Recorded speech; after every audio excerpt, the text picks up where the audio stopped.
тек, не знам кој пат, ама овој пат ќе биде окей. Окей, тек 2, на клапа пише тек 1, сцена 2.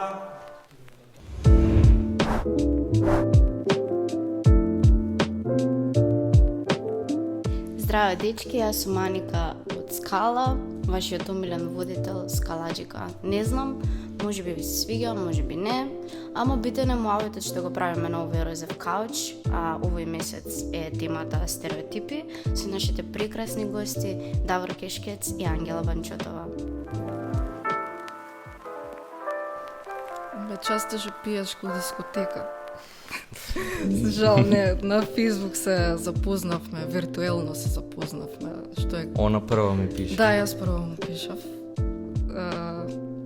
Имавме период некој на Joy Division, слушање музика и некако во тие води бевме навлезени. Често споделувавме песни, си ги лајкувавме на Фейсбук и нешто поврзано со уметност и реков, ајде, ќе си проголтам некако кнедлата во грло и срамот и ќе му пишам. Затоа што ми изгледаше на доста интересен човек со кој може да ги приближиме заеднички интереси и погледи према светот. Нормално, ја и вратив и тука почна дискусија Да. да отвараме муавет теми за музика углавном. Па и тек прво гледање уживо, што беше на концерт на The John, така беше? Да, Да. у МКЦ. МКЦ, да. 2015. Декември. Зимско. 4. Стереотипите се однесуваат на група луѓе, но луѓето веќе кога ги гледаме како ги извлечеме како поединци, нели, како единка, секој си има свое засебно својство, карактеристика.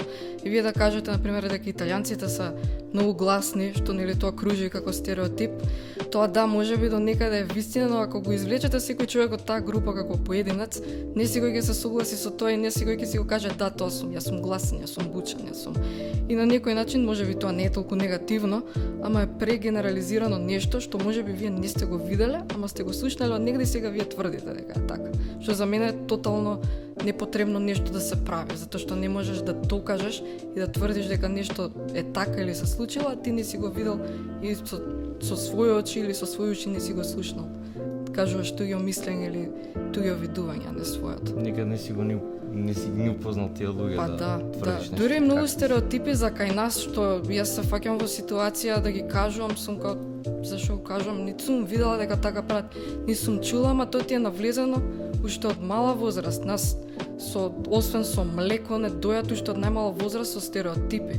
Имаш, не се дружи со вакви деца, тие се, не знам, вака прават, не се облакај така ќе те мислат за оваков. Уште од мала возраст ние сме заслепени од такви мислења да се ограничуваме како ги доживуваме работите кои уствари не сме ги ни доживеале, него веднаш со некаква идентификација ти ги залепуваат, дека не знам, тоа е така затоа што други кажале така или други виделе така. А не Тоа за знаеме. изглед, што Да. спомна, као, или ако слушаш некој вид на музика, Да, па јас за тој рок-н-рол, рецимо, нели, ти мора да пушиш, да пиеш, не знам, и да се дрогираш, да си, не знам, да имаш тетоважи, нели, ти си ова, ти си ова, а ја еве слушам рок-н-рол, нит пушам, нит пијам, нит тетоважи имам, ни пирсови, па слушам рок-н-рол, таква музика. Покажете што пиете. Да, еве. Джус од Португал, тие што ме знаат дека ми е омилена пијачка. Ја...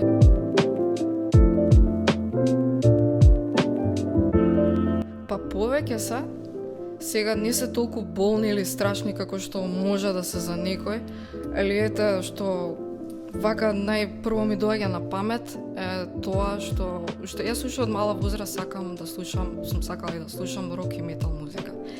И тоа во наше општество, посебно помеѓу мали деца или таа возраст што е од 10, 12, 13 години, кога ќе те видат дека почнеш така да се облекуваш, нели од црно или носиш некакви бандани, некакви стегачи, се шминкаш црно и кажеш дека сакаш рок или метал музика, луѓето мислат за наркоманте, мислат за секташте, мислат за сатанист или дека нешто не е во ред со тебе. И од најрана возраст мислам дека ствара голем проблем кај тебе и се повлекуваш ради тој глупав стереотип дека си деликвент или неморален тип на човек. Луѓе страдаат поради тие стереотипи, посебно млади личности кои што можеби не се сигурни и не добиваат поддршка или едноставно да ги ослободат од мислењето дека твојот стил или твоето преферирање е негативно за тебе и за тие околу тебе.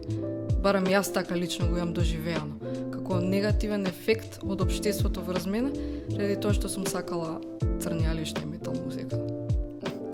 Ја не сум имал проблем, не сум имал толку сусрет со такви некои ствари, пошто не сум израснал у таква околина, знаеш, сум израснал окей околина што сум ги немал тие стереотипи, да кажеме, дали не се запишува уметничко или не знам што не слуша ваква музика, не слуша таква музика, не се облаке вака или така.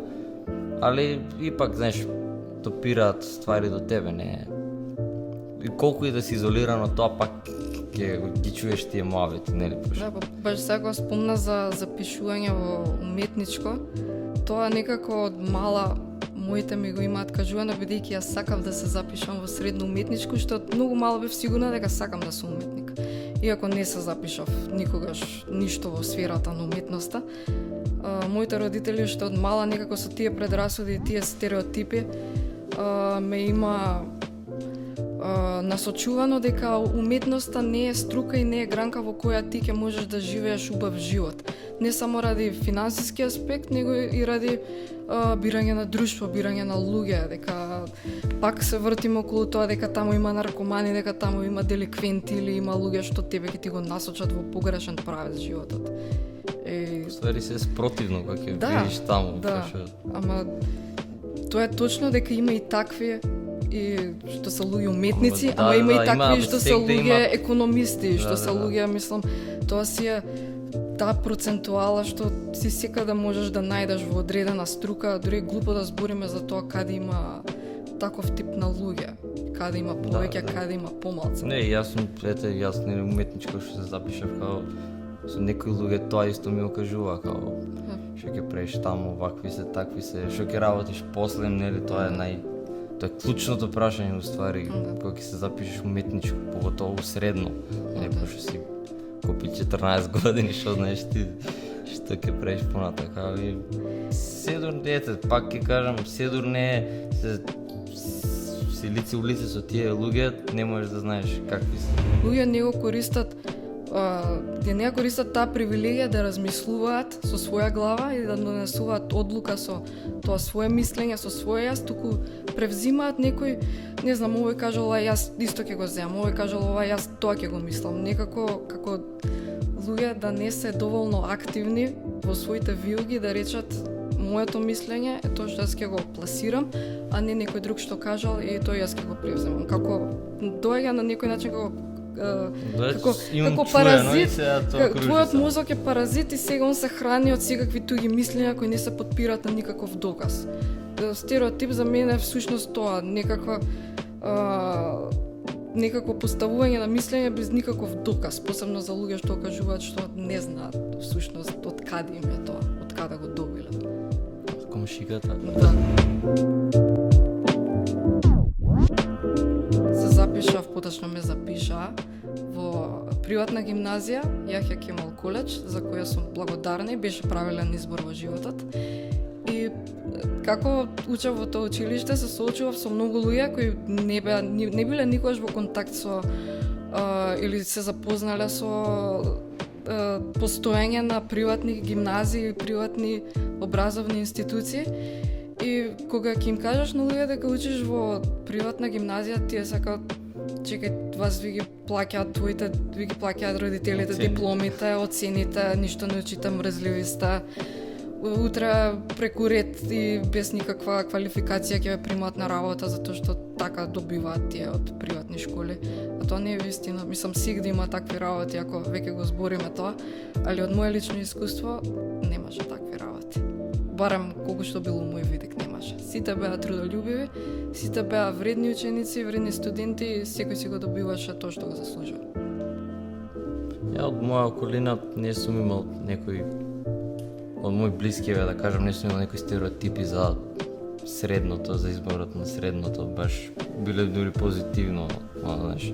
Баш ме поддржиле уствари да се упишам таму, пошто тоа е на некој начин ми бил единствен избор, пошто не имав некои јаки оцени, или ете среќа што ми дозволиле да се развивам на тоа поле.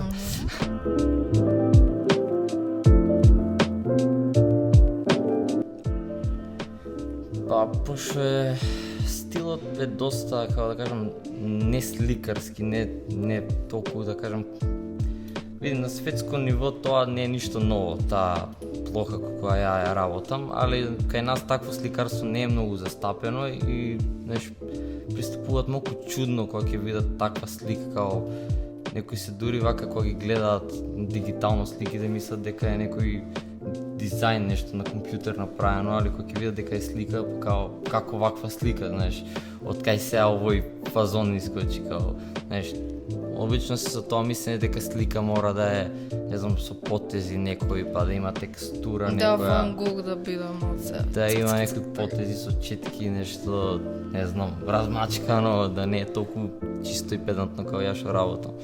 Од друга страна и мене не ми е, пошто јас, нели, што кажам, графичар сум, и ние при мене та графика така работев, мислам, тоа е предмет еден, може да се каже кој денес порано тоа го заменувало графичкиот дизајн, ствари тоа е предмет кој се прават плакати, постери, дизајни за, не знам, за опаковки или разни кои мора да е све чисто и педантно. Да, во твоите слики има момент каде што се гледа дека си да, графичар. Па тоа е тој начин на сликање, мислам. Ако некој е повеќе внесен, би го приметил тој и се приметува доста. Да, нема некој сликарски манир толку во моите слики.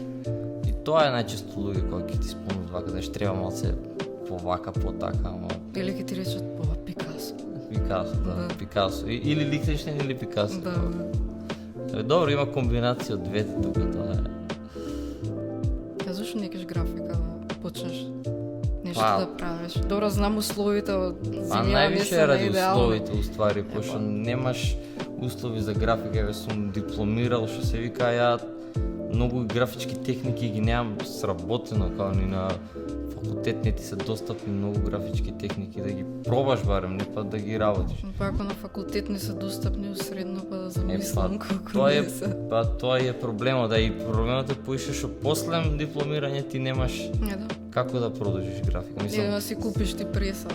Па и да ја купиш, треба и да ја ставиш негде, да и материјалите и тешко дури на факултет, преку факултет тешко се набавуваат, пошто тука се химикали го прашање и тешки.